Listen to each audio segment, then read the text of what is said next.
the message of the day. Let's check in with Tim Gordon for more on that. Tim?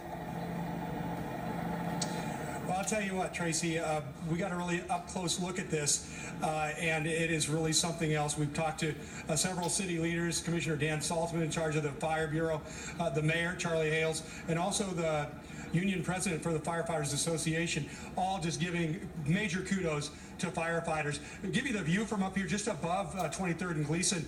There's a Jeep down there. I don't know if you can see it. It's a gray Jeep. You can just maybe see the hood of it.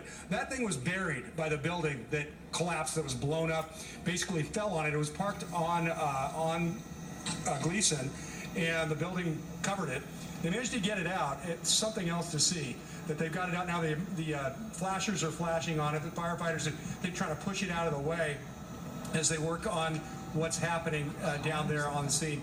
So shortly after this happened, and once it was stable, we got a tour and got in very close. And I want to show you that video because it is really pretty astonishing what we were able to experience and see up close. It really gave us a sense of the gravity of the disaster that happened down there, and just really the hard work of firefighters and other first responders that rushed here to deal with the situation. Of course, some of those firefighters here before the explosions dealing with a gas leak, doing heroic things to get people out of there, and then being injured, 3 of them, and then other firefighters, up to 100 of them here dealing with the aftermath.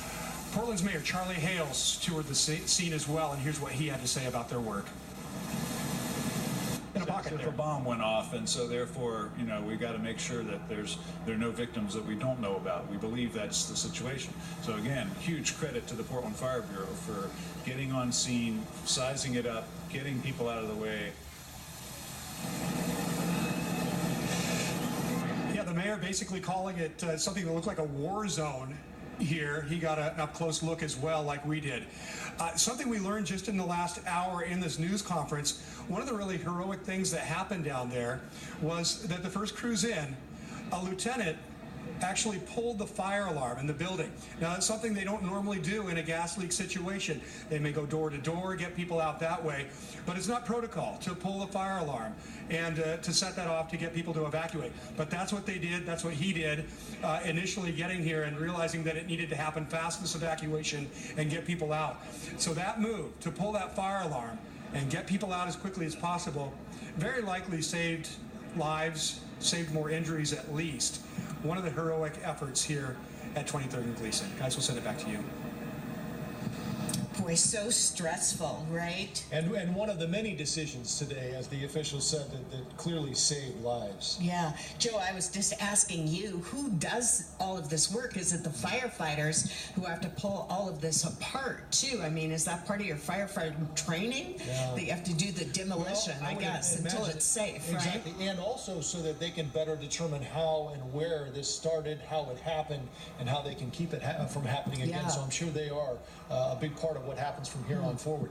You know, it's interesting. We were able to track our social footprint at KGW, and I know with our digital media and platform, we were able to reach our signal worldwide as people were tuning in to see what was happening here in Northwest Portland, which is interesting. And I know I mentioned earlier, too, our daughter studying abroad in Italy with the Gonzaga program, and she said all the students from the Northwest were wondering what in the world is happening in Northwest Portland. The signal and the explosion certainly had far-reaching repercussions. Well, and certainly close to home. This is a neighborhood beloved in Portland, and everybody, I'm sure, has a great sense of loss. For more on what's happening on the social media side and the response there, let's check in with Kathy Marshall, who's